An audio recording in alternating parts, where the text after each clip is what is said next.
बिस्मिल्लाहिर्रहमानिर्रहीम, अस्सलाम वालेकुम और खुश आमदीद। इस उम्मीद और दुआ के साथ कि आप खैरियत से हैं। एक बहुत ही शानदार वीकेंड, शानदार मैं क्यों कह रहा हूँ थोड़ी देर बाद बताऊंगा, शानदार वीकेंड गुजार के वापस आ चुके हैं। This is Expresso's brand new episode number 1074। I am Imran Hasan और मैं हूँ हिना आदिल। जिस तरह से इमरान ने कहा कि शानदार वीकेंड, तो वाकई पूरी कौम का वीकेंड इमरान शानदार बना और हमारे कौमी हीरो ने उसे शानदार बनाया और फिर कौम ने भी वही सबूत दिया कि कितनी मोहब्बत वो करते हैं। जिस तरीके से जितना शानदार वाले हना इस्तेकबाल अरशद नदीम का किया गया जनाब, जितनी बड़ी उनकी कामयाबी। सबसे बड़ा क्रेडिट मियां चन्नू वालों को है। पूरा शहर निकला मियां चन्नू का वेलकम करने के लिए। आपको पूरा जहान इज्जत देना, जो इज्जत आपको घर से मिलती है, जो उसका आपको इंतजार रहता है ना, वो अपनी जगह है। तो वैसे तो पूरा पाकिस्तान ही अरशद नदीम के लिए खड़ा हुआ और होना चाहिए था। इनफैक्ट पूरी दुनिया जहाँ जहाँ पे लोग ओलंपिक्स देखते हैं, समझते हैं, उन्होंने शानदार परफॉर्मेंस में उनको सराहा। लेकिन मियां चन्नू वाले अपने बेटे के लिए निकले, अपने भाई के लिए निकले और शानदार अंदाज में उन्होंने वेलकम किया और इस हद तक किया कि घर वाले पीछे हो गए,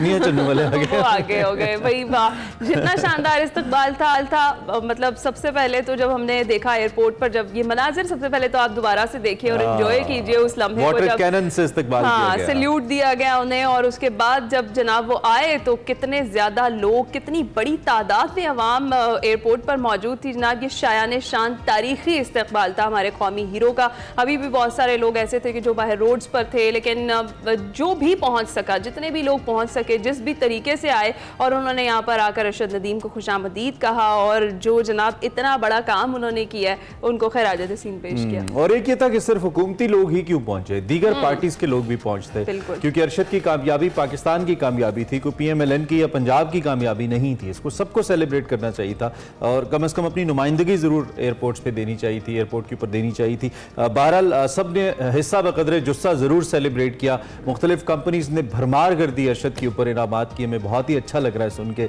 छोटी गाड़ियों से लेकर बड़ी गाड़ियों तक और फ्री लाइफ टाइम फ्यूल से लेकर सोलर पैनल्स तक अरशद साहब को इनामात दिए जा रहे हैं। लेकिन मेरा मशवरा अरशद को है कि सिर्फ कमिटमेंट पे मत रहिएगा, जरा जल्दी जल्दी ले लीजिए हीट ऑफ द मोमेंट के अंदर अपने बंदे बेच के इनामात, क्योंकि इतने पोस्टर ला देंगे फिर इनाम नहीं देंगे।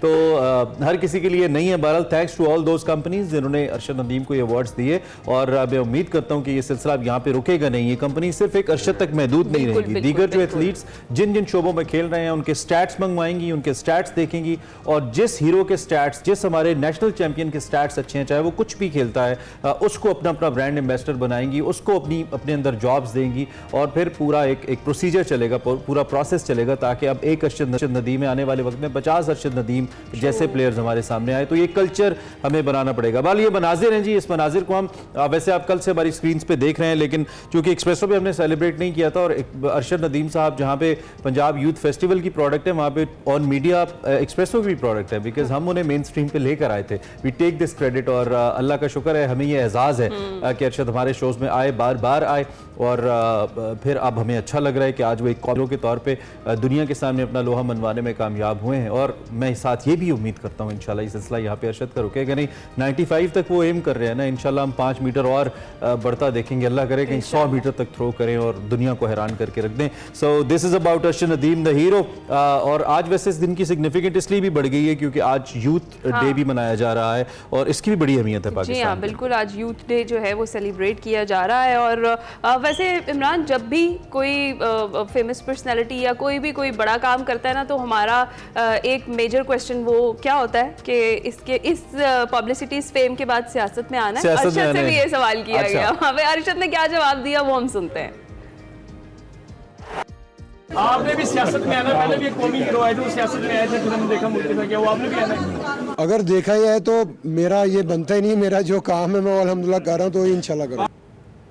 अच्छा खासा हीरो है ये। सहाफ़ी भी हमारे जो भाई हैं ना, क्या बात है इनकी, पता नहीं कहाँ से ले आते हैं ऐसे सवालात यार। मतलब ठीक है, आपको स्पाइस चाहिए, इतना स्पाइस तो ना डालें कि साथ उसके एक सियासी जमात खड़ी हुई है, आप सियासी सवाल कर रहे हैं और माशाल्लाह तहरीक इंसाफ वाले तैयार बैठे थे कि जी फौरन ये स्क्रिप्टेड। भाई स्क्रिप्टेड हुआ या नहीं हुआ, वो 2012 के यूथ फेस्टिवल के जरिए उन्होंने पार्टिसिपेट किया और यूथ फेस्टिवल PMLN का नहीं था, वो यूथ फेस्टिवल पंजाब का था, हुकूमत पंजाब का था। किसी की भी हुकूमत होती, इनिशिएटिव इनका था, तो क्या ही हर्ज है उसकी तारीफ करने में। हर चीज़ में सियासत को लेकर आने की क्या ज़रूरत है? अगर एक शख्स खुद अपने मुंह से कह रहे हैं कि भाई मैंने वहाँ पे पार्टिसिपेट किया, so what's wrong in that, हमें पता नहीं क्या हो गया। बहरहाल ये सवाल तो था। इसके बाद अरशद नदीम साहब से कुछ मजीद सवालात भी किए गए। अरशद नदीम साहब जब घर पहुंचे, मियां चन्नू पहुंचे, वहाँ पे उनकी फैमिली ने, जैसा कि मैंने कहा, बड़े ज़बरदस्त तरीके से उनको वेलकम किया और जज्बाती मनाजिर देखने को मिले। इस मौके पर भी अरशद नदीम साहब ने गुफ्तगू की।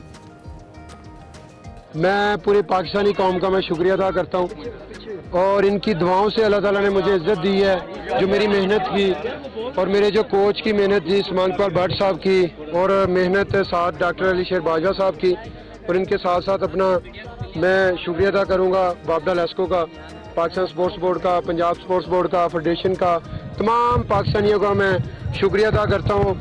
और ख़ास तौर पे पंजाब पुलिस का, जिन्होंने अल्हम्दुलिल्लाह मुझे वहाँ से लाहौर से लेकर मुझे गांव में छोड़ के गए।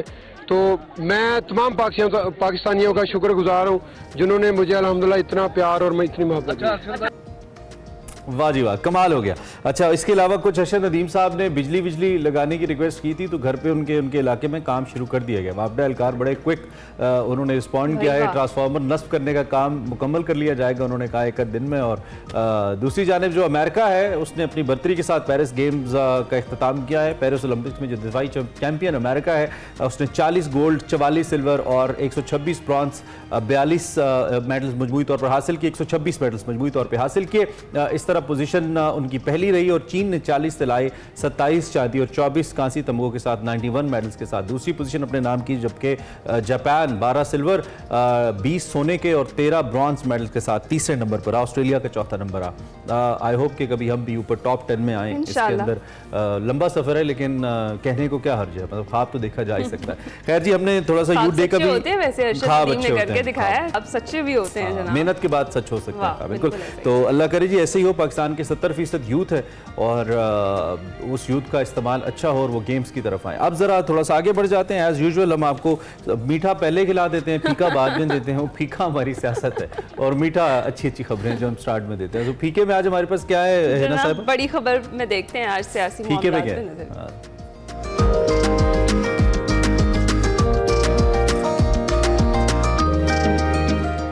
जैसा कि आपको पता है कि मखसूस नशस्तों का जो मामला है उस पर हुकूमत इलेक्शन एक्ट में तरमीम कर चुकी है और इस फैसले पर नजरसानी दरख्वास्त भी दायर की जा चुकी है।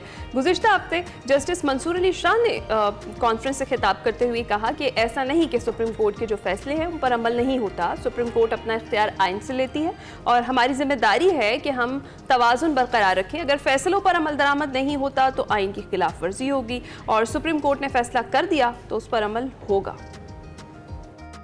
कभी हो नहीं सकता कि सुप्रीम कोर्ट की जजमेंट इम्प्लीमेंट ना हो, ये नहीं हो सकता। ये आइन की खिलाफ वर्जी होगी अगर ऐसा सोचा जाएगा।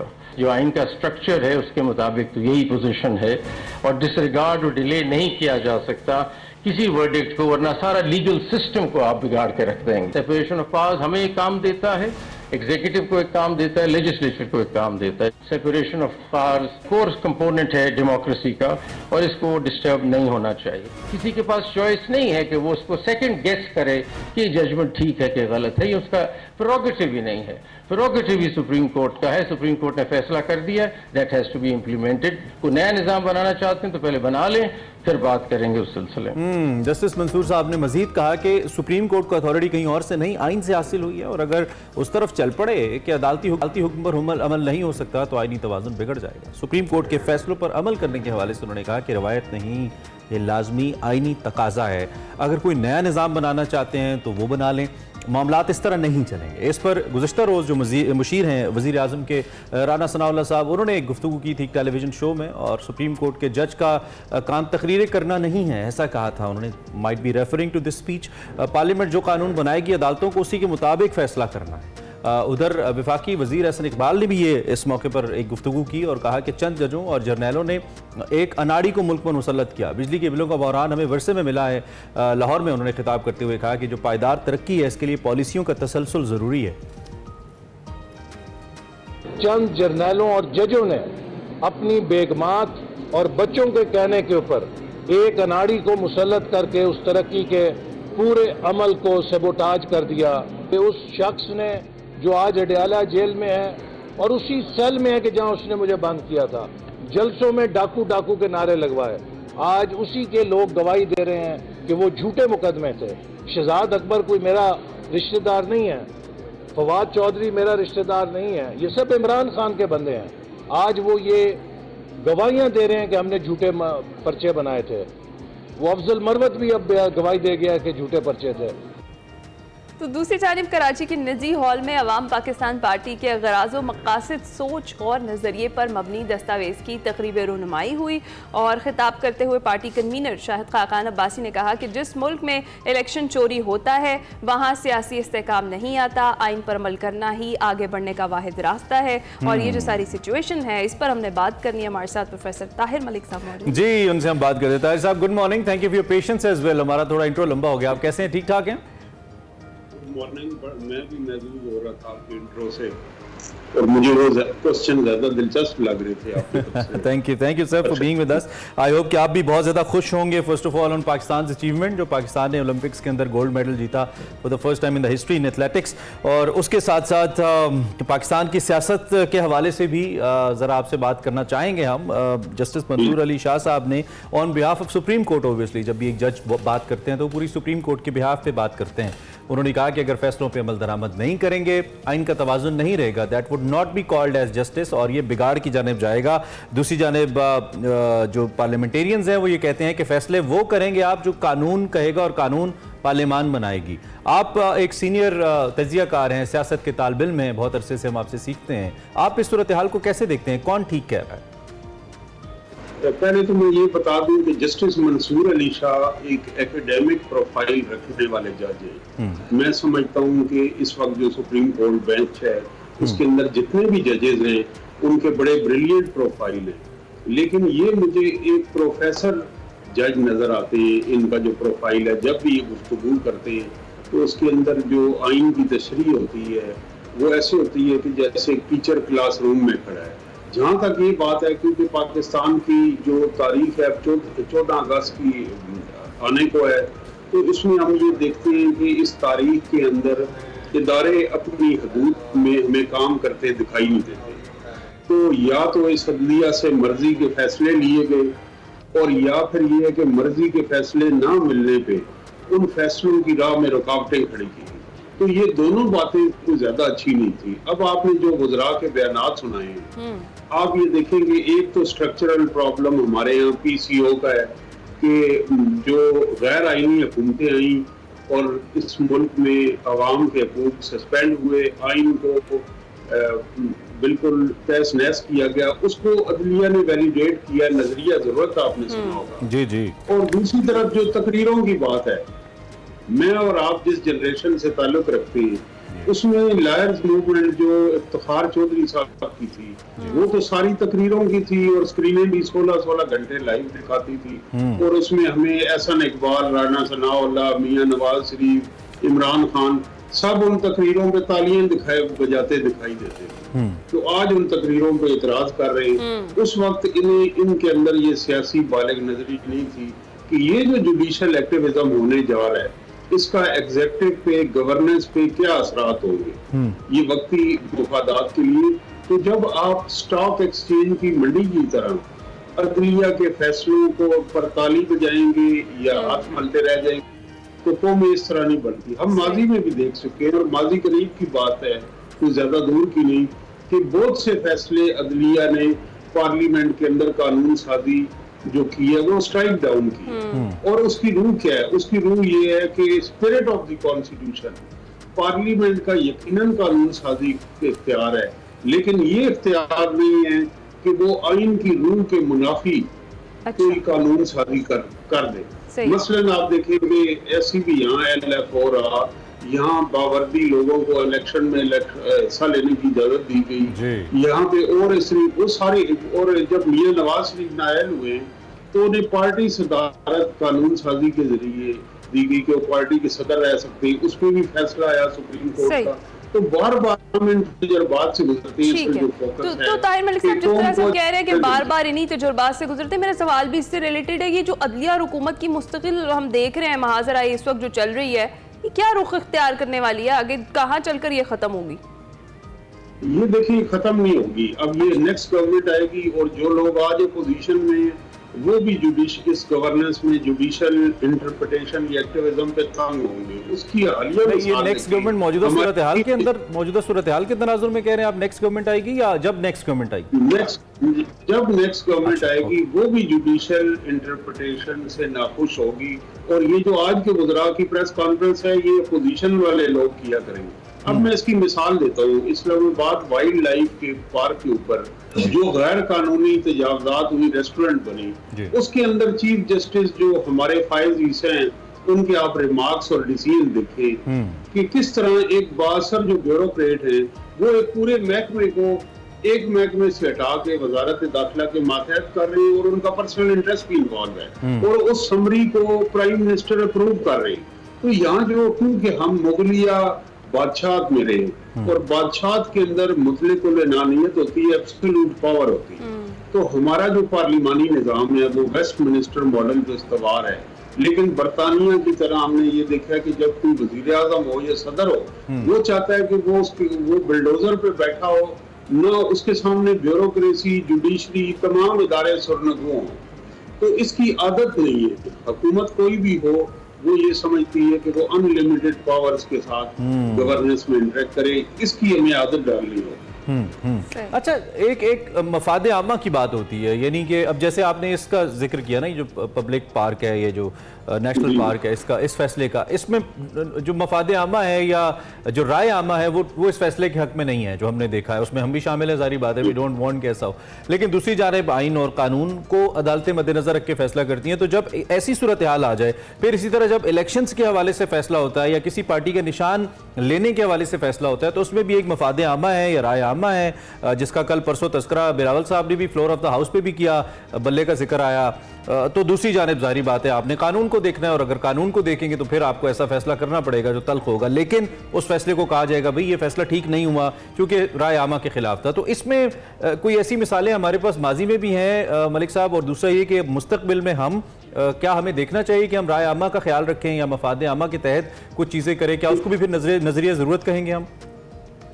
राय आमा जहाँ तक हमारे है कि पूरी दुनिया में पोलराइज्ड है, माशरा तकसीम है, तो जो अदलिया और मुअज़्ज़िज़ जजेस होते हैं उन्होंने कानून को मद्देनजर रख के फैसला देना है। इसकी मिसाल ये है कि अगर साने जड़ा वाला है या कोई मॉब है वायलेंस, तो अक्सरियत लोग तो वहाँ थाने को भी टेक ओवर कर लेते हैं, कानून को हाथ में ले लेते हैं। तो उनका कानून को हाथ में लेना और फिर खुद से ही सजा और जजा का इख्तियार देना, वो उस वक्त का पॉपुलर फैसला होता है। लेकिन क्या वो अदालती फैसला उसकी तौसीक करता है? यकीनन नहीं करता। तो एक तो ये, दूसरा ये कि यहाँ बहुत से मामलात ऐसे हैं कि जिनमें राय आमा को भी नहीं पता, कि इतनी डिटेल में पता ही नहीं कि उनके साथ क्या हो रहा है। हम तो ना हमारी सोसाइटी में एक्टिविज्म है, ना शऊर है, और ना ही हमारे काम यूट्यूबर्स हैं हमारी society public to make public opinion. और फोर्थ पहलू ये इसका, तो इसमें मैं समझता हूँ कि मीडिया और जुडिशरी का रोल अहम है। वो उनको अपने जो, और अब एक नई ये है डायमेंशन है कि जो डिबेट्स हैं जुडिशरी की और डिसीजंस हैं, वो उसी लम्हे सोशल मीडिया पे डिबेट को जनरेट कर देते हैं और एक परसेप्शन बिल्ड होती है। तो इसके अंदर बहुत एक चैलेंज है, जजेस के लिए भी चैलेंज है कि किस तरह वो मीडिया से, पब्लिक परसेप्शन से दूर रह के सिर्फ कॉन्स्टिट्यूशन की लेटर और स्पिरिट में डिसीजन सही। तो ताहिर मलिक साहब, ये जो करंट सिचुएशन इसका तस्करा हम कर रहे हैं, इसमें महज अदलिया के लिए भी नहीं बल्कि तमाम इदारों के लिए आप नहीं समझते कि फिलहाल ट्राइकोटमी ऑफ पावर्स बड़ी ज़रूरी है? जो भी इदारे हैं वो अपनी आईनी हुदूद में रहते हुए अपना अपना ही काम करें, तो इस सूरत हाल बेहतरी की तरफ जाएगी। ये देखिए, जस्टिस मंसूर अली शाह साहब का जो क्लिप आपने सुनाया वो बहुत बड़ी अच्छी है, लेकिन वो आइडियलिस्ट बात है। जब एक इदारा हदूद में नहीं है तो उसको समुंदर की लहरें जो हैं वो उछल के साहिल से टकरा नहीं रही, बल्कि साहिल से बाहर आके आबादी को भी मुतासर कर रही है। तो फिर आप कैसे सिर्फ तकारीर के जरिए उसके लिए अगर दुनिया की तारीख पढ़े तो हदूद में वापस इदारे जो हैं आसानी से नहीं जाते।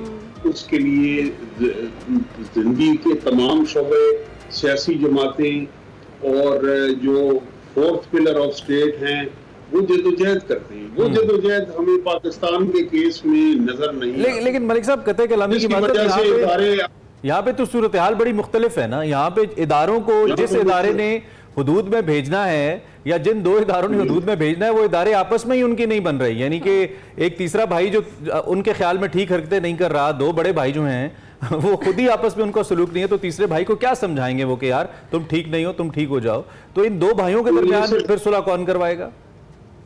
ये तकरीरों से सिर्फ मामला हल नहीं, इसलिए हम ये जो कहते हैं कि क्या होना चाहिए और क्या है, इस गैप के दरमियान जो फ्रस्ट्रेशन है वो आपको वो फ्रस्ट्रेशन सिर्फ आज़ादी का जश्न मनाने से हल नहीं होंगी। उन फ्रस्ट्रेशन को फिल करने के लिए अब सिर्फ अवामी बेचैनी या वो ज़रूरी नहीं, बल्कि उसके लिए दुनिया ने जो रास्ते इख्तियार किए वो इख्तियार पाकिस्तान के माशरे को भी करने, बातचीत का रास्ता है वो। अच्छा, बिल्कुल आखिर में हमें थोड़ा सा बता दीजिए, इस सारी सूरत हाल का फ़ायदा जो है ना, अगर तहरीक इंसाफ और इस्टेब्लिशमेंट लड़ती है तो हुकूमत को है, और अगर अदालत और हुकूमत के दरमियान चपकलिश होती है तो तहरीक इंसाफ को है। सो वो कहते हैं लास्ट लाफ फिर किसका आपको नजर आता है इस सारी सूरत हाल के अंदर? तहरीक इंसाफ यकीनन उनके बयानियां उनके हक में है, लेकिन उनकी कोई पॉलिटिकल मूव्स नहीं और सियासी हिकमत अमली नहीं। वहाँ वन मैन शो है और वहाँ कोई आप ये नहीं देख रहे कि कोई इस बहरान में से एक सियासी हिकमत अमली के जरिए कैसे निकला जाए। वहाँ इस चीज का फुकदान है और इमरान खान साहब के इर्द गिर्द कोई ऐसी हमें पॉलिटिकल टीम नहीं नजर आती, और पार्टीज के अंदर भी इशूज हैं और खुद भी वो एक ऐसे कि कौन पहले ब्लेम करेगा, एक ऐसी बंद गली में दाखिल हो गए जहाँ ताकतवर लोग और इमरान खान इनमें से कोई भी लचक का मुजाहरा नहीं कर रहा। राइट मलिक, तो मेरे सियासी वसअत नजरी और सियासी हिकमत अमली के जरिए आगे रास्ता जाना चाहिए, जो कि इस वक्त नजर नहीं आ रहा। ठीक है, ठीक है, आपका बहुत शुक्रिया, आपने हमें ज्वाइन किया, अपना हमारे सामने रखा। प्रोफेसर ताहिर मलिक अपनी राय का इजहार कर रहे थे मुल्क की मौजूदा सूरत हाल के ऊपर। इसके अलावा इस मामले का कोई हल नहीं है कि बैठकर तमाम स्टेक होल्डर्स बात करें और बात से मसले को हल करें। फिल वक्त जो सूरत हाल है एज पर ताहिर मलिक साहब और हमें भी जो समझ आती है बतौर तालिब इल्म, कहीं जाती नजर नहीं आती है, किसी फैसले की जानिब जाती नजर बिल्कुल नहीं। ऐसा है। इसके साथ एक्सप्रेसो में वक्त एक ब्रेक, आपने कहीं नहीं जाना, आगे बहुत कुछ है आपके लिए।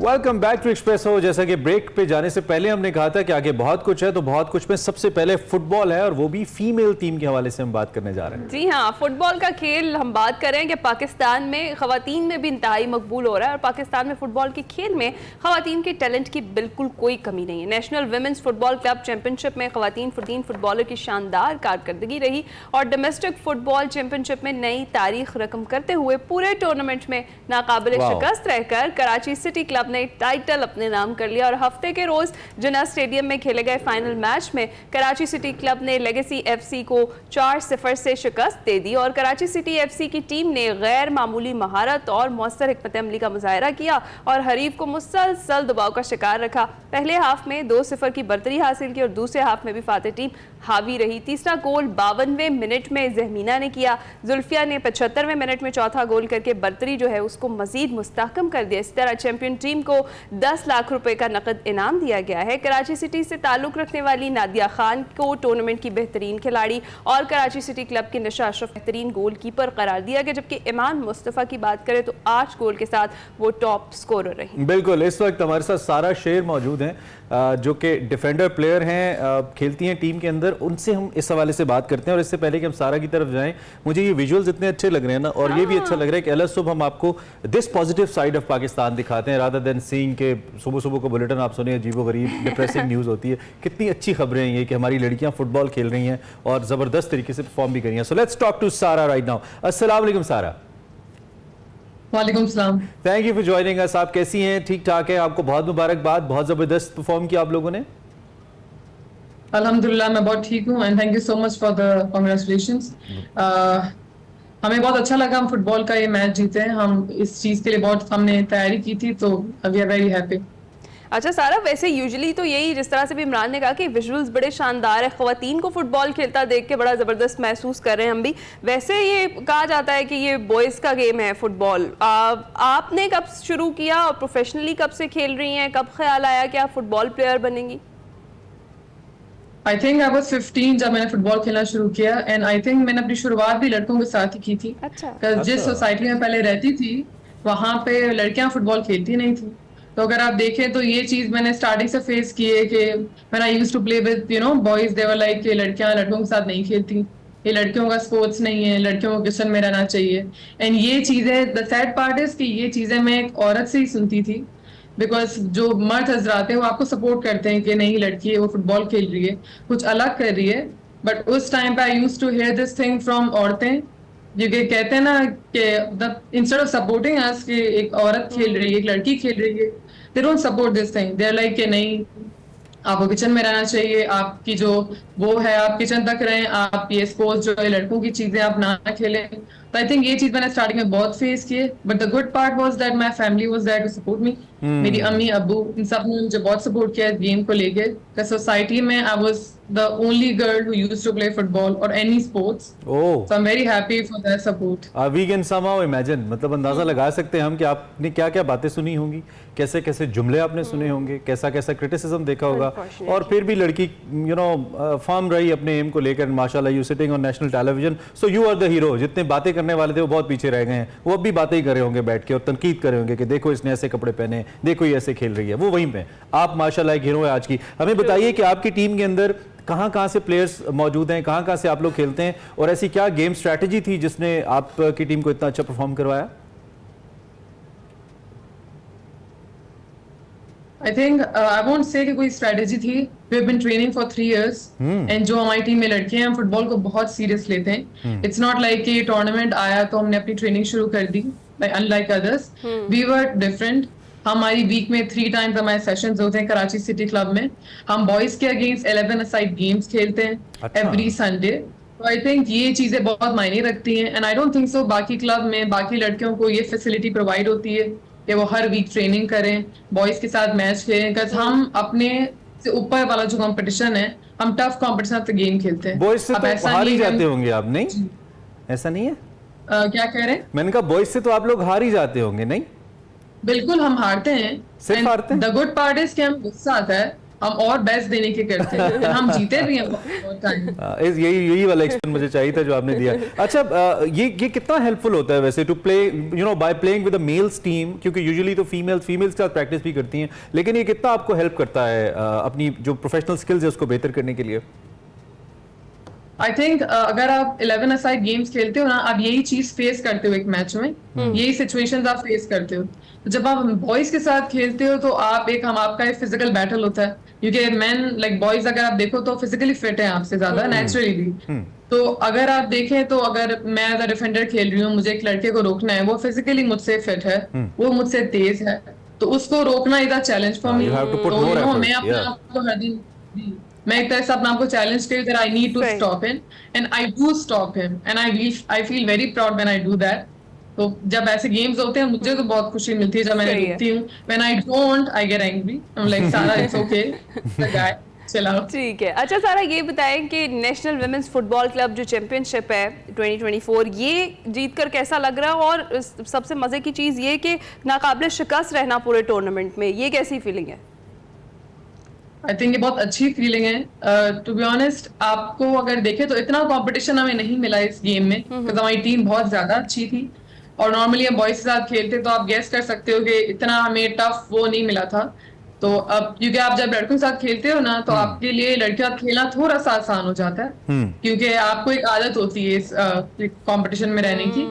तो आई थिंक फीलिंग तो बहुत अच्छी है, एंड वी वुड वांट कि ऐसा टूर्नामेंट। हमें क्विकली ये बताइए कि अब आप तो माशाल्लाह एक जगह पे पहुंच गई हैं, आगे और चैलेंजेस है, लेकिन वो चैलेंजेस ऑब्वियसली खेल के हैं जिसको आपने अचीव करना है। लेकिन टू बी अ प्लेयर, बहुत से लोग ऐसे हुए हैं इस वक्त, खासतौर पर मैं लड़कियों की बात कर रहा हूँ, जो आपकी तरह खेलना चाहते हैं और वो बिल्कुल आप वाली सिचुएशंस इस वक्त फेस कर रहे होंगे। उनको खेलने नहीं दिया जा रहा होगा, उनको कहा जा रहा होगा घर रहो, किचन करो, शादी करो, फैमिली बनाओ एंड ऑल दैट। आप उनको क्या कहोगे? उनके लिए क्या टिप है? How they can survive in such situation, और कैसे वो अपने आप को आगे लेके आ सकती हैं? आपने जो किया जरा उनको भी बताइए। I think they need to take a step, or I would say family should support them. यहाँ पे एक लड़की कुछ नहीं कर सकती है, because I think you need to be independent to take decisions on your hand.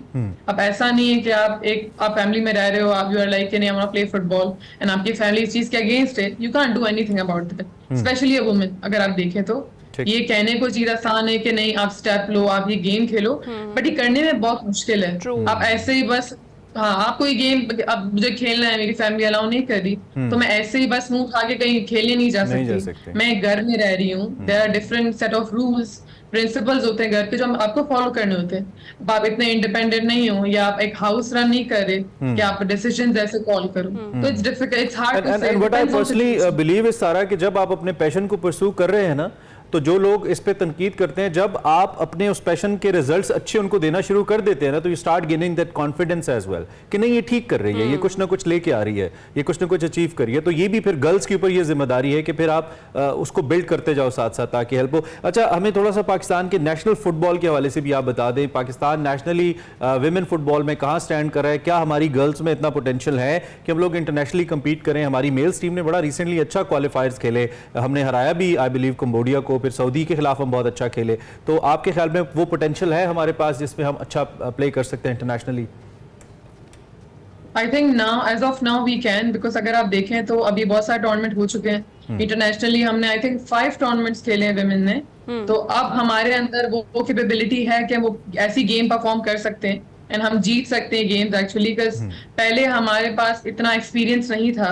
अभी हम इतने सारे टूर्नामेंट खेल चुके हैं, तो I think we do have that experience now कि हम वो गेम खेलें और जीतें इस बार। And I think sometimes हम अनलकी थे, but I feel like if we play this time, और अगर हमें ऐसे टूर्नामेंट और मिलते हैं internationally, we will for sure। इंशाल्लाह बिल्कुल, और हमें पूरा यकीन है कि बेहतरीन परफॉर्म करेंगी हमारी लड़कियां जो है फुटबॉल में भी। बहुत शुक्रिया सारा हमारे साथ मौजूद, और जनाब कराची सिटी क्लब से इनका ताल्लुक था और अनबीटेबल रही कराची सिटी क्लब। ये फुटबॉल का जो टूर्नामेंट हुआ है 2024 national women's football club championship में, तो बहुत ही, जैसे इमरान ने आगाज में ही कहा था, बहुत ही अच्छा लगता है जब हमारी खवातीन बॉयज के कोई गेम जिसको एसोसिएट किया जाता है खासतौर पर पाकिस्तान में कि लड़कों का गेम है, उसमें जब कम्पीट करती हैं और जिस तरह से आगे बढ़ रही हैं, तो माशाल्लाह शानदार। ये पीछे छोड़ दिया इन्होंने लड़कों को, पहले सिर्फ तालीमी बोर्ड में आगे थी, अब स्पोर्ट्स में भी आगे। Trust your girls, invest in them, आपको मायूस नहीं करेंगे। हम रोज तो आपको हीरोज से मिलवाते हैं।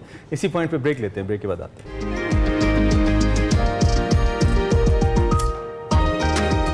Welcome back to Express. Imran, आपको पता है कि आज क्या तारीख है? आज तारीख है जी 12 अगस्त सन 2024। तो फिर 2 दिन बाकी हैं। 2 दिन बाकी हैं। 14 अगस्त के अंदर थोड़ी सी आज़ादी की खुशियां लोगों के अंदर मांद पड़ी है ना, ऐसे लगता है, मायूसी है। उसकी वजह भी है, उसकी वजह कि मुल्क में मुश्किलात बहुत हैं, लेकिन यहाँ पे देखना ये है कि मुश्किलात भी तो इस मुल्क का हिस्सा हैं। जिस मुल्क में आज आपको मुश्किलात मिल रही हैं, कल इसने कुछ खुशियां भी दी होंगी हमें मालूम है कितने मुश्किल हालात हैं लोगों के लिए, लेकिन उसके बावजूद पाकिस्तान हमारा मुल्क है और आज़ादी की कोई कीमत नहीं है। आप उन जगहों को, उन कौमों को देखिए, चाहे वो बर्मा हो, फ़लस्तीन हो, कश्मीर हो, उन जगहों पे जहाँ पे आज़ादी नहीं है, वहाँ पे लोग कैसे ज़िंदगी गुजारते हैं। और आपको एयरपोर्ट्स के ऊपर बड़ी कदर आती है कि आप आज़ाद मुल्क के अंदर रहते हैं। When you at least have a घर, कि अगर किसी भी मुल्क ने मुझे पनाह न दी तो मेरा अपना घर मौजूद है। और ओवरसीज़ पाकिस्तानियों से भी पूछिए इस जज्बे के साथ कि हम अपने वतन के लिए कुछ बेहतर करें, कुछ बेहतरी के दिन आए इंशाल्लाह। मोहब्बत का इजहार कीजिए, पौधे लगाइए, एंजॉय कीजिए, बाजी कम बजाइए बाजी कम बजाइए, किसी को तंग मत कीजिए। इसी पे हमने डिसाइड किया कि हम आपको क्योंकि 2 दिन रह गए हैं, तो कोई ना कोई मिली नगमा जो ज़बान आम है या बहुत ज़्यादा फेमस है, वो हम आपको सुनवाया करेंगे। तो आज भी हमने इंतखाब किया एक मिली नगमे का, वो है ए वतन प्यारे वतन। जनाब, ये वो मिली नगमा है जो आप में से शायद ही कोई होगा जो ये कहे कि उसने नहीं सुना हुआ। इसके जो शायर है डॉक्टर राशिद अली है, और उसकी जो कंपोजिशन है अख्तर हुसैन अक्किया ने दी थी, और उस्ताद अमानत अली खान ने इसे पहली बार गाया। आप सुनिए, ब्रेक लीजिए और वापस आइए।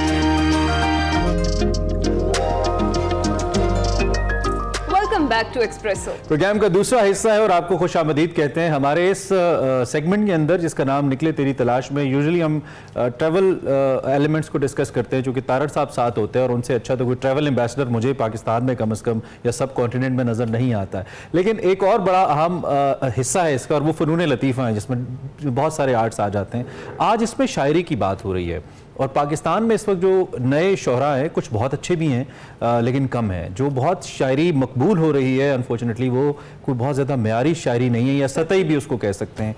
इसकी बुनियादी वजह क्यों है? हम अच्छी शायरी का मेयार क्यों खो बैठे हैं, और ये सतही सी जो शायरी है ये क्यों मकबूल हो रही है, और हम इससे वापस कैसे आएँ, इस सारे एलिमेंट पर बात हो रही है। बहुत अहम टॉपिक है। देखते हैं आज का सेगमेंट निकले तेरी तलाश में।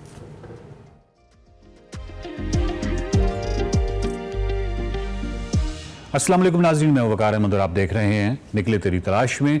मुस्तनसर सरदार साहब हमारे साथ हैं, और उनसे आज हमने जो शायरी हो रही है मौजूदा अहद में, उसके हवाले से बात करनी है, उसके म्यार के हवाले से बात करनी है। और आपने सोशल मीडिया पे अक्सर देखा होगा कि ऐसे क्लिप्स आपके पास आते हैं जहाँ पे बहुत ही सतही शायरी की जा रही है, लेकिन जो ऑडियंस का रिस्पॉन्स है वो बहुत ही ज़बरदस्त किस्म का है, जैसे कुछ बहुत ही कमाल कहा गया है। क्या वजह क्या है? तो तार साहब से ये सवाल पूछेंगे। तार साहब, क्या वजह है? यानी इसकी एक वजह, एक तो पहले वक्त में हमें मालूम था कि जो ऑडियंस है उनके जो ज़हन थे उनके अंदर शायरी का एक म्यार ऑलरेडी तय था और उस पैमाने पे वो परखते थे कि अच्छा शेर क्या है और बुरा शेर क्या है। और पुराने ज़माने में जो स्टैंडर्ड्स थे, हम कह सकते हैं कि फैज़ साहब जैसे लोग और बड़े जो लोग थे, तो उस पे परखते थे लोग और उसके बाद पता चलता था कि अच्छा शायर कौन है, अच्छी शायरी कौन सी है। अब क्या वजह है? ये जो ऑडियंस का जो रिस्पॉन्स हमें नज़र आता है और बहुत ज़बरदस्त किस्म का, जैसे कोई कमाल कह दिया गया हो, इसकी क्या वजह है? वो जो स्टैंडर्ड, वो जो पैमाना, वो जो परख, उसकी सलाहियत से हमारी ऑडियंस महरूम हो गई है, या फिर जो हमारे शायर हैं वो अकॉर्डिंग टू डिमांड जो कुछ तलब किया जा रहा है उसकी वजह उनकी मजबूरी है कि वो वही ऐसे ही शेर कह रहे हैं और इसी तरह के सही शेर कह रहे हैं? क्या वजह है? अच्छा, आजकल जो शायरी की लेट्स से कि पसंदीदगी कह लें या मे बी अप्रिशिएशन, उसको हम कंपेयर नहीं कर सकते जो पिछले ज़मानों का, क्योंकि ये ज़माने बदल गए। ठीक है। जब आप एक किताब पढ़ते हैं और वो जो शेर आप पढ़ते हैं तो वो आपके अंदर उतरता है और उसको दोबारा पढ़ते हैं, सेबारा पढ़ते हैं, और बाज़ औक़ात उस वक्त आपकी समझ में वो नहीं आता। एक सर्टन सिचुएशन में जब आप जाते हैं, जब तक आप उस एक्सपीरियंस से नहीं गुजरते आप उस बड़ी शायरी तक नहीं पहुंच सकते। जिस तरह बड़ा नावल जो है उसमें भी जब तक आपके एक्सपीरियंसेस जो हैं जो उस नावल में बयान किए गए हैं किसी हद तक आपने वो ना किए हों तो आप उनकी डेप्थ को नहीं समझ सकते। मैं हमेशा वॉर एंड पीस का हवाला देता हूँ कि उसमें प्रिंस एंड्रयू, शायद उसके वालिद की डेथ होती, 8-10 सफ़े प्लेन उसके बेड के करीब बैठा हुआ है प्रिंस एंड्रयू, और मैंने जब वो पहले पढ़ा तो मुझ पर उसका कोई ज़्यादा असर नहीं हुआ, ज़ाहिर है इम्पैक्ट तो था। लेकिन जब मेरे अब्बा जी की डेथ हुई और 2 साल बाद फिर मैंने उसे पढ़ा तो उसका इम्पैक्ट और, क्योंकि मैं उस तजर्बे से गुजर चुका था। कहने का मतलब ये है कि ये जो शायरी थी हमारी थी, मैं इसीलिए कह रहा हूँ कि एक तो वो किताबों की नज़र हो गई, किताबों में पढ़ते नहीं, अब है सोशल मीडिया जी, उसका इम्पैक्ट। अब सोशल मीडिया में जो इमीडिएट रिस्पांस, बहुत सारे शायर उसमें आते हैं और मैं तो नहीं उनके ऊपर कमेंट कर सकता कि वो फजूल शायरी भी नहीं होती, वो घटिया भी नहीं होती, वो पता नहीं क्या होती। और क्योंकि वो इमीडिएट रिस्पांस मिलता है इसलिए वो शायर भी ये समझता है कि मैं बहुत बड़ा शायर हो गया। जो है उसके ऊपर जब दाद देती है जी, वो भी समझती है कि हम बहुत फहम वाले हैं। दूसरी बात कि ओवरऑल आप देखें ना कि एक भरा हुआ ऑडिटोरियम और वहाँ पे एक शख्स को नहायती फजूल किस्म की कि मैं तुम्हारी आंखें देखता हूँ तो मुझे बतखें याद आती हैं जो इन आंखों में डूब जाए, कोई इस किस्म की शायरी होती है और वाह वाह और सुभान अल्लाह ये वो सारा कुछ हो रहा होता है। तो बुनियादी तौर पे सोशल मीडिया रिस्पॉन्सिबल है कि आपके मुख्तलिफ मिजाज टेस्ट कह लें वो जो डिटीरियोरेट हो रहे। आप जितना इस सोशल मीडिया से दूर रहेंगे, ठीक है, वो हमें इंफॉर्मेशन भी देता है, लेकिन अगर आपने लिटरेचर के बारे में जानना है तो उनके ठीक है असातिज़ा का कलाम देखें, उनके हालात ज़िंदगी, लेकिन शायरी जो है जो आजकल डाली जा रही है उसकी तरफ मत देखें। और एक आखिरी बात जो मैं मुशायरा जो है वो किसी हद तक उसको मैं एंटरटेनमेंट में शुमार करता हूँ। यानी लोग एंटरटेन होने के लिए आते हैं, बस फ़र्क ये है कि पहले ज़मानों में बड़े शायर भी थे, उन बड़े शायरों को भी लोग सुनने आते थे, लेकिन अब उसका मिजाज बहुत ज़्यादा बदल गया और मुशायरा ज़ाहिर है कि सोशल मीडिया पे हो रहा है या टेलीविज़न पे हो रहा है और उसमें आप जानते हैं सबसे ज़्यादा दाद जो मिलती है वो मज़ाहिया शायरों को मिलती है और सीरियस शायर को वो दाद नहीं मिलती, इसलिए कि मज़ाहिया शायर एंटरटेन कर रहा आप। मैं तो मज़ाहिया शायरों को अब नाराज़ हो जाएंगे। मेरे बहुत सारे दोस्त मज़ाहिया शायरी करते हैं, जब उनकी दाल नहीं गली सीरीज़ में तो उन्होंने मज़ाहिया शायरी शुरू की और मशहूर हो गए कि मज़ाहिया शायरी बुनियादी तौर पे एंटरटेनमेंट है। जिस तरह एक एंटरटेनर आता है या एक कॉमेडियन आता है और लोग हंस हंस के बेहाल हो जाते हैं, और एक अगर सीरियस एक्टर आके कुछ डायलॉग बोलता है तो उसके ऊपर रिएक्शन मुख्तलिफ़ किस्म का होता है। तो ये मुख्तलिफ़ अवामिल हैं जिनकी वजह से जो एस्थेटिक्स है, कम से कम हमारे नज़दीक जो एस्थेटिक्स है वो मजरू हुई है। और आखिरी बात ये कि जब आप निसाब में जो आपकी शायरी छपती है, या तो मतलब वो इतनी मुश्किल छपती है अल्लामा इकबाल की कि वो बच्चों की समझ में ही नहीं आती। यानी छठी जमात की शायरी में किताबों में आप देखें सही कि कैसे कैसे मुश्किल अल्फाज, या फिर इस्माइल मेरठी को हम नहीं छोड़ते, रब का शुक्र अदा करो भाई जिसने हमारी गाय बनाई, और नज़ीर अकबर आबादी को हम वहीं पे फंसे हुए हैं। अगर चेंज करना है एस्थेटिक्स को या बेहतरी की तरफ ले जाना है, आई फील कि हमारा निसाब जो है, वैसे तो मैं ये समझता हूँ कि सारा निसाब ही जो है उसको रीराइट करना चाहिए, ख़ास तौर पे तारीख़ का। लेकिन चलिए उसको छोड़ दीजिए, कम से कम जो शायरी इसमें इंक्लूड होती है वो तो काम की हो। बहुत बहुत शुक्रिया तार साहब।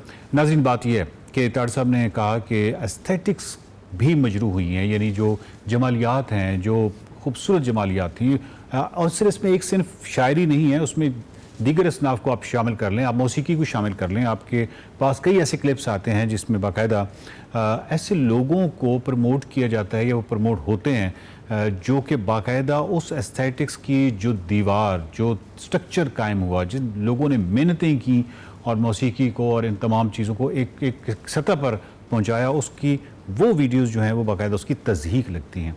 और ये कोई अच्छी अलामत नहीं है, ये माशरे की ज़बूं हाली की अलामत है। और प्रॉब्लम ये है कि ये जो तसाहुल पसंदी है, ये जो सहल पसंदी है, जब हम रील्स देख रहे होते हैं और सोशल मीडिया देख रहे होते हैं तो इनमें हमारी जमालियाती तरबियत का जो इम्कान है वो इतना ज़्यादा नहीं होता बनिस्बतन उस मुश्किल, गो के वो मुश्किल रास्ता है कि आप एक नावल पढ़ते हैं और आप एक जब शायरी पढ़ते हैं तो आपको किताब में जाना पड़ता है, थोड़ा सा मुश्किल ज़रूर होता है, लेकिन वो आपकी जमालियात की भी तरबियत करती है और वो आपकी ज़ौक़ की बेहतर परवरिश करती है। तो किताब से अपना रिश्ता जो है वो मजबूत कीजिए। देखते रहिए निकले तेरी तलाश में।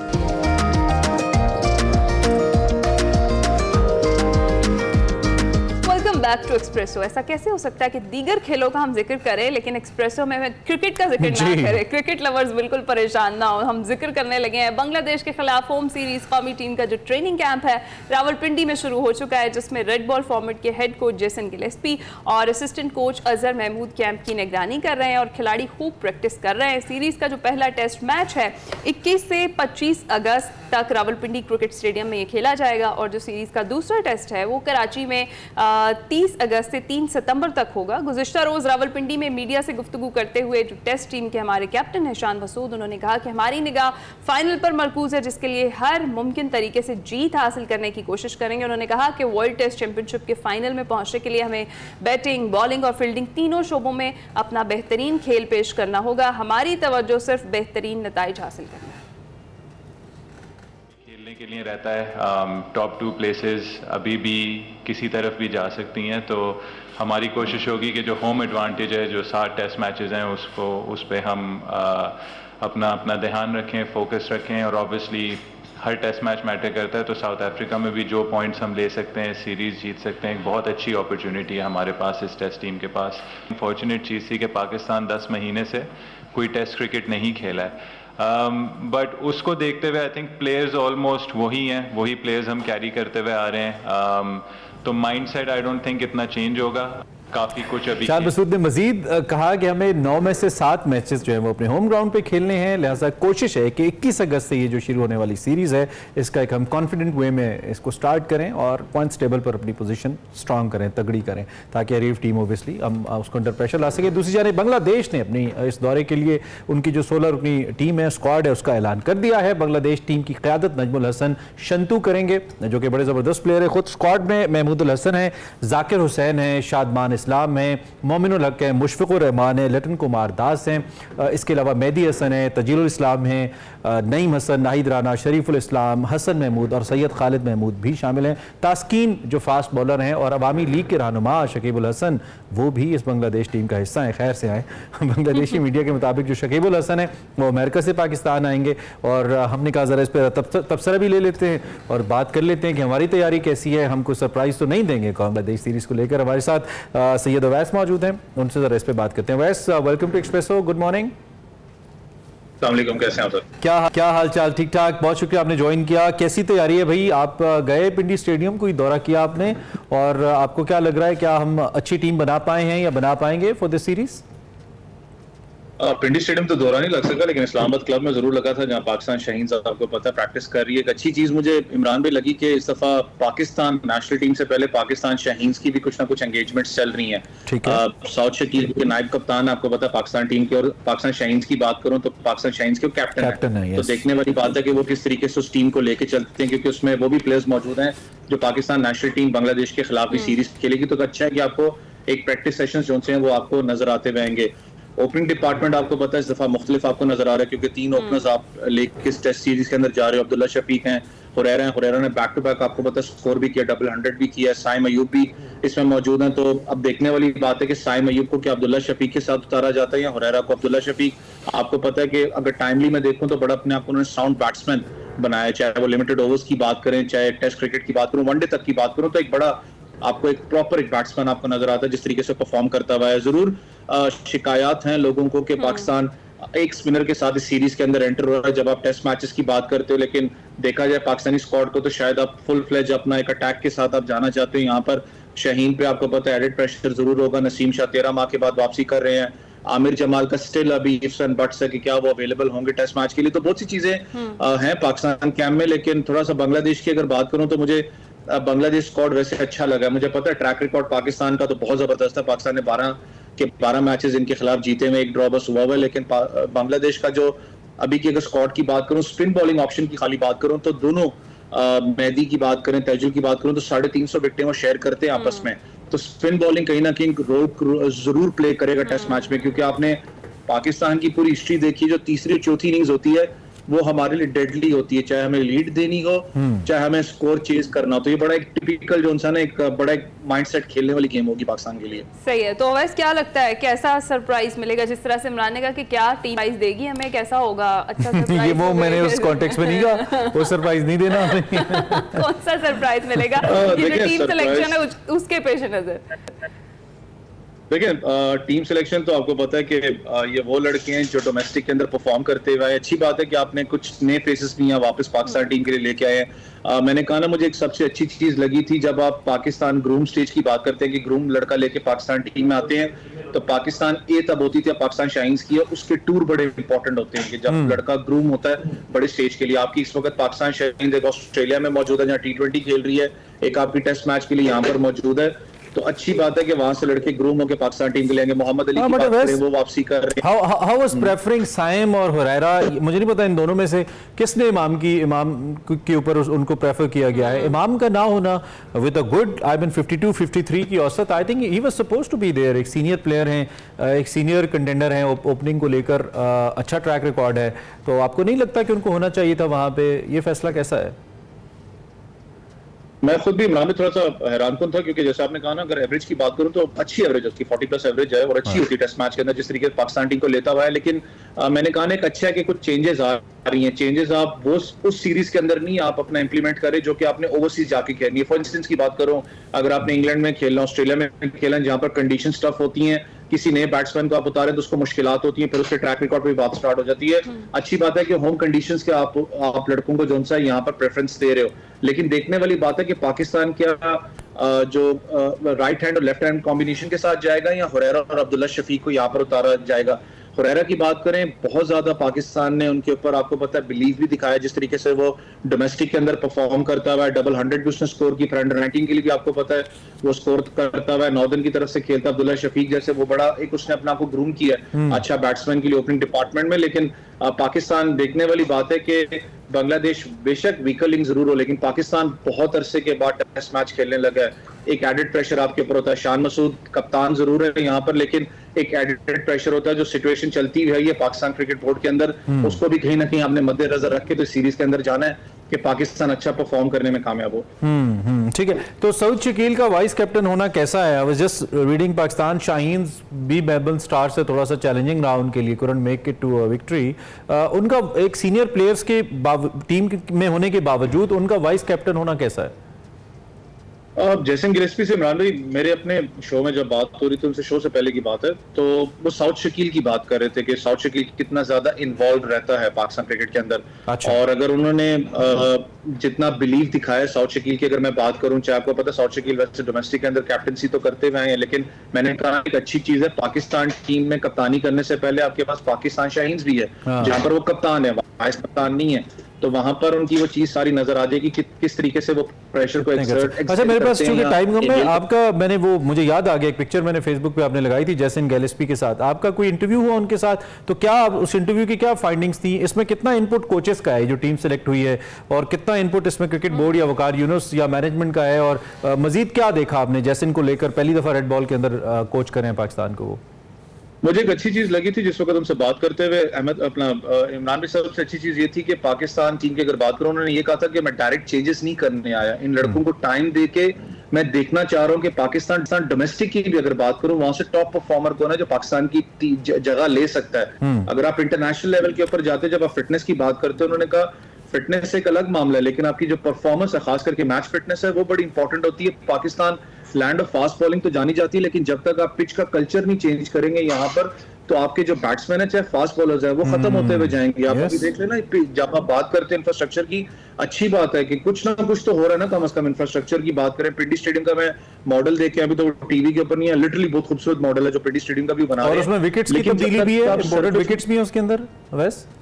हाँ, जब तक जी विकेट्स भी, क्योंकि जब तक आप देखें ना विकेट का एटमॉस्फेयर नहीं चेंज करोगे तो आपको फायदा नहीं है, बेशक जो मर्जी करते हुए हैं। एक अच्छी चीज आप वो चैंपियंस के नाम से कप एक लेके यहाँ पर आए हैं, वो मैं वो चीज याद कर रहा था, मुझे याद है जब गिलेस्पी से बात हो रही थी, तो आपको याद हो बचपन में हम एक बात सीखते थे, पाकिस्तान सुपर लीग तब नहीं थी, तो लड़का कहता था कि मैंने सियालकोट स्टैलियंस को रिप्रेजेंट करना है, रावलपिंडी करना है, इतनी ज्यादा एंथुसियाज्म थी। अच्छा हुआ क्या वो उस चीज को आपने वापस रिवाइव यहाँ पर किया। लेकिन और एक अच्छी बात जो मुझे भी सुनने की थी कि आप प्रॉपर इसको इम्प्लीमेंट करवा के पार्लियामेंट से उसको प्रॉपर एक अपना लॉ के हिसाब से आप उसको इम्प्लीमेंट करना चाह रहे, ताकि कोई चेंज ना उसको कर सके। अच्छी चीज होगी अगर ये चीजें हो रही है, पॉजिटिविटी की तरफ जा रहे हैं, लेकिन गिलेस्पी बड़ा उनका पॉजिटिव है रवैया पाकिस्तान टीम की तरफ से, अल्लाह करे।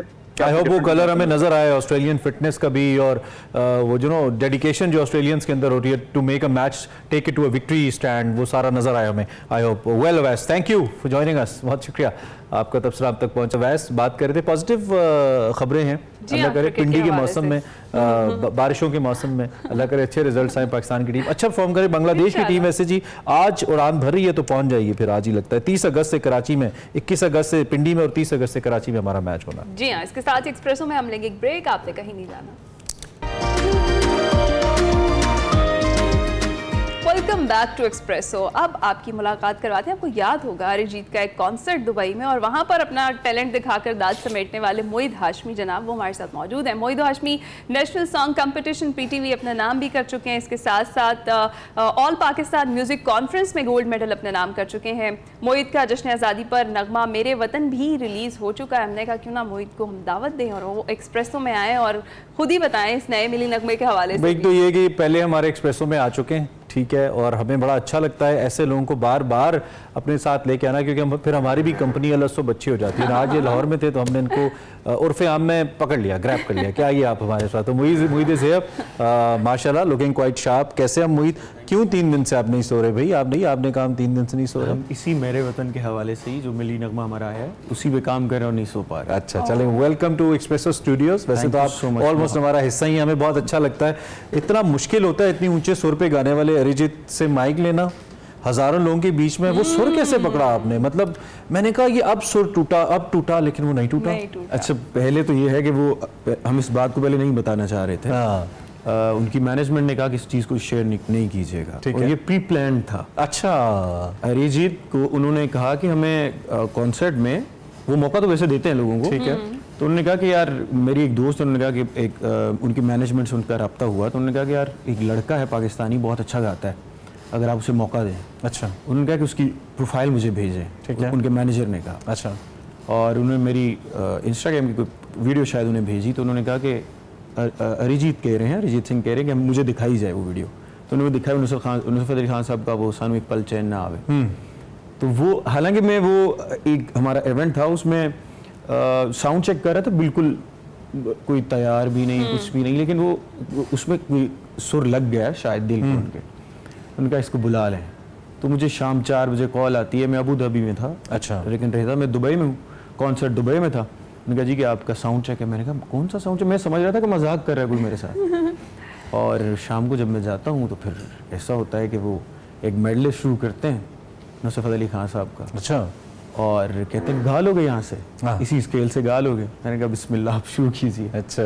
और फिर उसके बाद ऐसा होता है कि पूरे वहाँ 17,000 से ज़्यादा लोग थे ऑलमोस्ट। और चले, आपकी तो वो एक किस्म की एक इनफरादी एक परफॉर्मेंस थी ना, लेकिन अगर आप एक एस्टेब्लिश्ड आर्टिस्ट भी हों और इतने बड़े प्लेटफॉर्म पे कर रहे हों, तो ये सुर की सच्चाई है कि बाज़ औक़ात आपका सुर साथ नहीं लेता। आई मीन बिल्कुल तो वो कमाल ही हो गया। ये बिल्कुल ऐसे ही जैसे अरशद का जो वो भाला था ना, वो जैमन जाके लगा स्पॉट ऑन, वो ऐसे ही सुर आपका लगा। और फिर जारी बात है, लोगों ने बहुत तारीफ की और बनती भी थी। कैसी जा रही है ये म्यूजिकल जर्नी, कैसी चल रही है, क्या चल रहा है आजकल? मेरे ख्याल से अब अरिजीत के कॉन्सर्ट के बाद अब कुछ फील हो रहा है कि मैं आर्टिस्ट हूँ। अच्छा। आप यकीन जानिए कि मैं कोई 2.5-3 महीने उस सुर में रहा हूँ, और पता नहीं क्या ऐसा था, क्योंकि बहुत बड़े आर्टिस्ट हैं वो, और इतने ही हम्बल भी। इंडीड। और फिर मैंने सोचा कि यार क्यों ना अपना कुछ किया जाए। अब मिली नगमा जो भी हमने किया है, इससे मैं अवार्ड भी ले चुका हूँ 2019 में। अच्छा। और फिर हमने कहा इसको रीकम्पोज किया जाए, अच्छा, रीअरेंज किया जाए और दोबारा लिखा जाए, रीराइट किया जाए। ठीक है। तो फिर इस मिली नगमे को आतिफ तौकीर साहब ने लिखा है, जैन जुनैब भाई ने इसका म्यूजिक किया है, और कॉम्पोजिशन मेरी है। और फिर म्यूजिक का सिलसिला मेरे ख्याल में सुना भी देते हैं। वी हैव दैट मिली नगमा। हाँ बिल्कुल, सुनाइए जरा थोड़ा सा, फिर इस पे बात करते। मेरे वतन। वाह। अच्छा, आपने बताया मोहित 3 दिन के टाइम में ये आपने इसको रीलॉन्च बेसिकली किया है या रिलीज किया है, ये कितना चैलेंजिंग रहा? दरअसल मैं अपने स्टूडियो में दुबई में था, तो मुझे मेरे कंपोजर ने कहा, म्यूजिक प्रोड्यूसर ने, उसने कहा कि हम कुछ गाना करना चाहते हैं, तो एक काम करते हैं, ट्रिब्यूट पेश करते हैं नुसरत साहब को, मेहदी हसन खान साहब को। तो मैंने कहा यार क्यों ना, मेरा एक अपना लिखा हुआ, पहले मैंने इसको खुद लिखा था, तो क्यों ना हम उसको करें, और ओरिजिनल अपना। मैंने पाकिस्तान कॉल की अपने दोस्तों को, उन्होंने कहा कि आप अभी आ सकते हैं। मैंने कहा मैं अभी फ्लाइट लेता हूँ और काम स्टार्ट करते हैं। अच्छा। सिर्फ 3 दिन में इस पे काम हुआ है। अभी कोई, मैं कहता हूँ कि मेहनत थी, लेकिन वो जो हम दिखाना चाह रहे थे या करना चाह रहे थे, ऑब्वियसली वो नहीं हुआ। हाँ। क्योंकि टाइम बहुत कम। नहीं, लेकिन मेन चीज ऑडियो है, तो वो माशाल्लाह बहुत कमाल है। बाकी विजुअलाइजेशन तो आजकल इतनी ज्यादा पाकिस्तान में इतना फोकस होता भी नहीं उस पर। बिल्कुल, audio is the main power. मैंने इनको कुछ दिन पहले एक तकरीब में परफॉर्म करते देखा। ये लाइव परफॉर्म बहुत अच्छा करते हैं। अगर आप भी ऐसी कोई इवनिंग प्लान करना चाहें मुईद के साथ, तो इज अवेलेबल। ये पेड प्रमोशन नहीं है, ये मैं दिल से कह रहा हूँ, because he is a very good performer. ये शत्रुघ्न सिन्हा साहब के सामने परफॉर्म कर रहे थे, और सामने बड़े सीनियर किस्म के लोग सारे बैठे थे। I believe, I am not sure कौन सी कम्युनिटी, बट वो सारे बड़े समझने वाले लोग थे। और मैं इनको जाने भी नहीं दूंगा, वो मैं इनसे 1-2 शेर सुनूंगा उसके, तुम्हें दिल लगी भूल जानी पड़ेगी, परफॉर्म कर रहे थे, तो कमाल था वो। आप जरा थोड़ा सा वो सुनाए ना हमें, थोड़ा सा रंग जमे, मैं चाहता हूँ।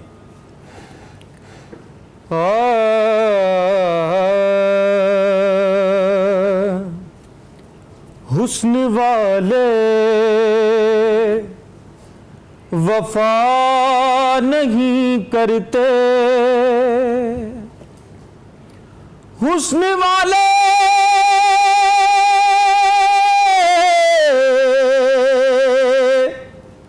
वफा नहीं करते हैं, इश्क वाले दगा नहीं करते। हाय हाय हाय, वाह वाह वाह। जुल्म करना तो इनकी आदत है, अरे ये किसी का भला नहीं करते। जो नजर आर पार हो जाए वही दिल का करार हो जाए। आईना अपने सामने से हटा,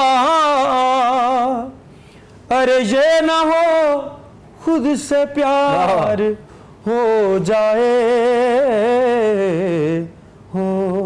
वाह वाह, इसी में ये काली काली जुल्फों था। ये तो पहाड़ी है ना। हाँ, और अब तुम्हें दिल लगी कैसे वो लेके जाते हैं, और ये उनकी फरमाइश थी कि आप मुझे तुम्हें दिल लगी सुनाइए। ओके। खुदा के लिए छोड़ दो अब ये पर्दा, कि हैं आज हम तुम नहीं गैर कोई। वाह वाह, शबे वस्ल भी है, हिजाब इस कदर क्यों, जरा रुख से आ चल हटा कर तो देखो। और जो तस्वीर वाला शेर था वो, निगाहों से खींची है तस्वीर मैंने, जरा अपनी तस्वीर आकर तो देखो। क्या बात है। तुम्ही कोई ना आँखों में तुमको दिखाऊं, तुम्ही कोई ना आँखों में तुमको दिखाऊं, इन आँखों से आँखें मिला कर तो दे। क्या बात है, क्या बात है, क्या बात है, ब्रिलियंट, माशाल्लाह। न सिर्फ आप सुर बहुत कायम है बल्कि आवाज़ में मिठास भी। अक्सर होता है ना आवाज़ रुखी हो जाती है थोड़ी, तो बहुत ही कमाल है। प्रैक्टिस कर रहे हैं, ट्रेनिंग कर रहे हैं, या महज शौक है नुसरत साहब को गा गा के इतने सुर पक्के हो रहे हैं? हाँ, ये बात है कि नुसरत साहब को सुन सुन के गाना सुन के तैयार किया। और जहाँ तक बात है कि मैं प्रोफेशनली अब म्यूज़िक करता हूँ और प्रॉपर प्रैक्टिस करता हूँ और गाने करता हूँ। How do you want to be known as Mohit? What type of artist आप चाहते हैं कि आप किस कैटेगरी के आर्टिस्ट के अंदर आपको गिना जाए? बहुत इंपॉर्टेंट है किसी भी field. I mean qawwali artist, playback singer, what? देखिए, मेरी जो अंदर की आवाज़ है ना, जो मेरी सोल है, जो मेरी रूह है, वो सूफ़ी की तरफ ज़्यादा है। ठीक है। शायद वो इसलिए है कि मैं ज़्यादा सुनता सूफ़ी था, गज़ल कुछ गा ली, सूफ़ी गा ली, लेकिन वक्त के साथ मुझे ऐसा लगता है कि आपको अपडेटेड रहना चाहिए, आप अपडेट रहें। अगर आप अपडेट नहीं रहते, आप वक्त के साथ नहीं चलते, तो आप पीछे रह जाते हैं। आप सूफ़ी भी कीजिए, आप गज़ल भी कीजिए, आप क्लासिकल भी कीजिए, लेकिन जो आप इस दौर में म्यूज़िक चल रहा है उसको साथ लेके चलिए। तो मेरा पर्सनली ये ख्याल है कि मैं चाहता हूँ कि मैं कव्वाली भी करूं, गज़ल भी गाऊं, और जो प्लेबैक सिंगिंग है उसे भी ज़रूर करूं। राइट। तो मोहित, इससे आगे भी कुछ प्लान्स हैं अपनी कंपोजिशन और अपने लिखे हुए? क्या गोल्स हैं, या किसी प्रोजेक्ट पे भी काम चल रहा हो? जी बिल्कुल, इंशाल्लाह अगले आने वाले 2 महीनों में इंशाल्लाह हम अपने 2 प्रोजेक्ट्स लॉन्च कर रहे हैं, और उसके 1 महीने के बाद एक और 3 प्रोजेक्ट्स पे हम काम कर रहे हैं। ठीक है, इंशाल्लाह बहुत जल्द। और ये भी ओरिजिनल्स हैं, ये ओरिजिनल साउंड ट्रैक्स हैं? बिल्कुल ओरिजिनल। अच्छा, एक तो आपकी आवाज़ साउंड ट्रैक्स के लिए, ड्रामास का, चूंकि हमारे यहाँ तो ड्रामास के साउंड ट्रैक्स का ही ट्रेंड है, जैसे बॉलीवुड में फिल्म के गाने हिट होते हैं, यहाँ पे साउंड ट्रैक्स हिट होते हैं, तो उनका ट्रेंड है। तो आपकी आवाज़ बहुत सूटेबल है उसके लिए। I mean if somebody science you for that. आपके जो देखने वाले हैं, जो आपको पहली दफ़ा देख रहे हैं, या आपके पुराने देखने वाले हो सकते हैं कुछ देख रहे हो, anything that you like to say, उनको कुछ कहना चाहें बीइंग एन आर्टिस्ट, कोई भी बात उनसे कहना चाहें? एक तो आर्टिस्ट बड़ा हसास होता है, आर्टिस्ट बहुत सेंसिटिव होता है, आर्टिस्ट खुद भी रिस्पेक्ट करवाना चाहता है, हर शख्स चाहता है, लेकिन मैं चाहता हूँ कि आर्टिस्ट को वो मुकाम, आर्टिस्ट को वो इज्जत मिलनी चाहिए जो वो डिजर्व करता है। इंडीड, उसको इज्जत ही चाहिए। बिल्कुल, आर्टिस्ट को सिर्फ रिस्पेक्ट चाहिए। आपकी आमद का बहुत शुक्रिया, सच अ प्लेजर हैविंग यू। लेकिन ऐसे जाते जाते कोई एक शेर, कोई एक लाइन अपनी उसकी आप सुनाइए हमें, ताकि हम जरूर हम आज सुनाना चाहूँगा। जरूर जरूर जरूर। And we will take a break. आप सुनिए और हम ब्रेक लेते हैं जी। सावन भी तो जाए पहरवा, सावन भी तो जाए पहरवा, मन मेरा घबराए, मन मेरा घबराए, सो गए परदेस पिया तुम। वाह वाह, बहुत अच्छा। ऐसो गए परदेस पिया तुम, चैन हमें नहीं आए, चैन हमें नहीं आए, मोरा सैया मुझसे बोले ना, मोरा। प्रोग्राम के आखिरी हिस्से में खुशामदीद। तो पाकिस्तानियों के लिए खुशखबरियों का सिलसिला जारी है और ये थमने वाला नहीं है। पाकिस्तान के एक और कौमी हीरो की बात करेंगे, आमिर खान, जिन्होंने इंटरनेशनल चैंपियनशिप में गोल्ड मेडल हासिल करके मुल्क का नाम रोशन कर दिया। ताइक्वांडो के बैनुल-अक़वामी खिलाड़ी आमिर खान का ताल्लुक मंगोरा से है। आमिर खान ने 7वीं इंटरनेशनल चैंपियनशिप में गोल्ड मेडल हासिल किया और मुकाबले के 3 राउंड्स में उन्होंने पहले रिवायती हरीफ इंडिया, दूसरे में नेपाल और फाइनल में फिलिपाइन के खिलाड़ी को शिकस्त दी। बैंकॉक में अपनी जीत पर पैगाम देते हुए उन्होंने कहा कि वो बहुत खुश हैं कि अल्लाह पाक ने उन्हें पाकिस्तान के लिए गोल्ड मेडल हासिल करने में कामयाबी दिलाई और वो ये गोल्ड मेडल सवाद की आवाम के नाम करते हैं। वाह, brilliant. This is dedicated the peace in KP. अल्लाह करे वहाँ पे मुकम्मल पीस हो, पीस रहे। बहुत ज़बरदस्त, बड़े वाइब्रेंट लोग हैं, बहुत टैलेंटेड लोग हैं और हर जगह पे प्रूव भी करते हैं। और मुझे लगता है कि केपी गवर्नमेंट इस पे खामोश है। वहाँ पे कोई अच्छी एकेडमीज बनने चाहिए, कोई जिम्नेजियम बनने चाहिए जहाँ पे लोग आके हमारी जो स्टूडेंट्स हैं, हमारे जो परफॉर्मर्स हैं, परफॉर्म करें, एथलीट्स आए सामने। इसी नोट के ऊपर और कितनी अच्छी पॉजिटिव खबरें चाहिए आपको, एक्सप्रेसो देखा करें, फिर आप गिला नहीं करेंगे कि मीडिया अच्छी खबरें नहीं देता है। प्रोग्राम खत्म करते हैं, आपसे मुलाकात कल होगी इंशाल्लाह। अच्छा सा दिन गुजारिए। अल्लाह हाफ़िज़। अल्लाह हाफ़िज़।